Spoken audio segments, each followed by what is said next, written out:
I'm going to close here talking about what we call the sense of self, because you need a sense of self to be able to get the best out of any community you expose yourself to, right? There is no innocent interaction in life. That's why Jesus Christ says, the Bible, the Holy Book talks about the fact that it's not just to be careful about what we hear. It says you should be careful about how, H-O-R, you hear, right? Because how you hear will affect you, right? Two people are going to hear the same thing, but they will have two different influences from what they heard, right? Because you must never go to life empty, right? If you go to life empty, life is going to just bamboozle you. You must always go to life with who you are, and with who you are, interpret any other thing that you receive, such that you can take the positive and release the negative, right? You don't just take everything hook, line, and sinker. You only take that which will empower you and throw away that which will not empower you.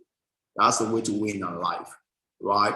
And ability to do that is called a sense of self, or what we call self-image, right? So the next 3 slides, I'm going to do some talk around that, and hopefully we can all get blessed from that, right? So sense of self is what we call having a self-image, and your self-image is going to determine whether you win or lose in life, whether life is going to bully you or you're going to stand up to life, right?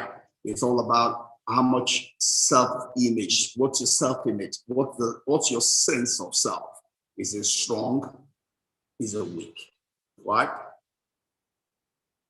So that's simply the sense of self is your perception, right, of who you are, that your image of yourself. That's it simply just goes self-image, right? It's your image of yourself. It's what we call the sense of self. If that image is not good, you're going to be battered by life. And I know the two because I've been there, right?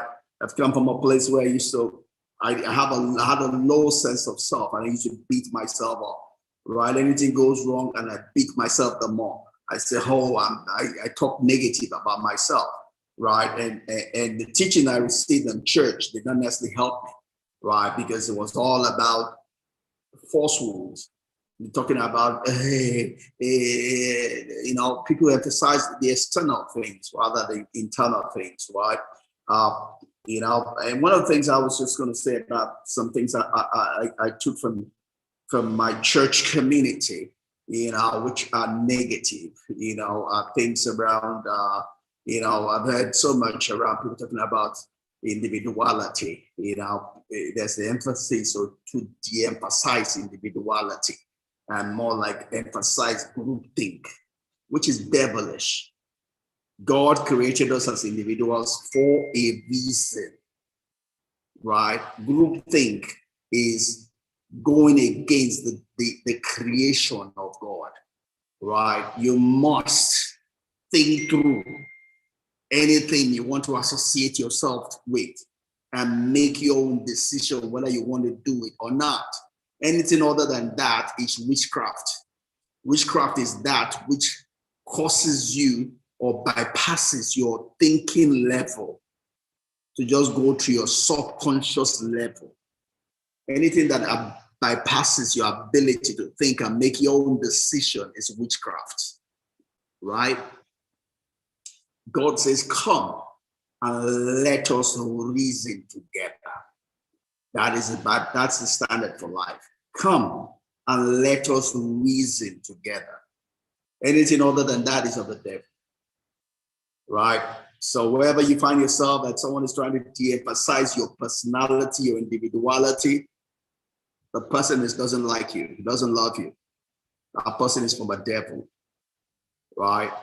God made you an individual for a reason. And he needs that individuality for you to achieve your purpose in life, for you to gain everything that he has for you to have the right association with money, right? Um, I will talk a bit more about that as we talk more about community.